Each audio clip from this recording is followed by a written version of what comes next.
Is One Piece actually poorly paced, or are people just being dramatic? Let's do the math. First, let's set a baseline for the pacing of modern-day anime. We just concluded one of the biggest anime events in years 2 seasons ago with the Shibuya arc in JJK. For those of you who haven't read the manga, the Shibuya arc is 58 chapters, and it took 18 episodes in the anime.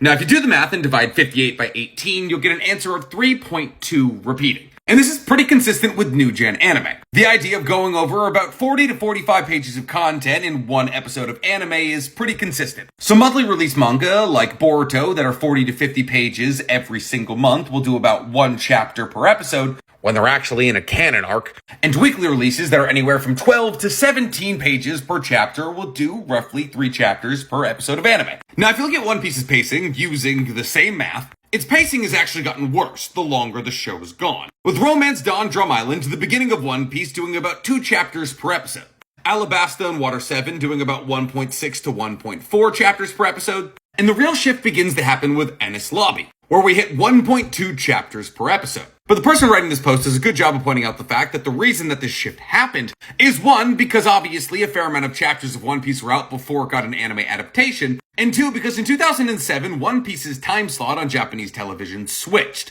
upping them from 34 episodes a year to 48. When we hit post-Enies Lobby and Punk Hazard, we hit a 1-to-1 era. And at this time, Oda was producing roughly 48 chapters a year, so we could keep up with the 48 episodes of anime coming out a year. So we hold on to this pacing for a while, but the pacing really begins to slow down in Dressrosa, and you can feel that if you're watching it. Because 1, Oda was hospitalized during Dressrosa, which required him to take a step away from drawing manga for a little bit.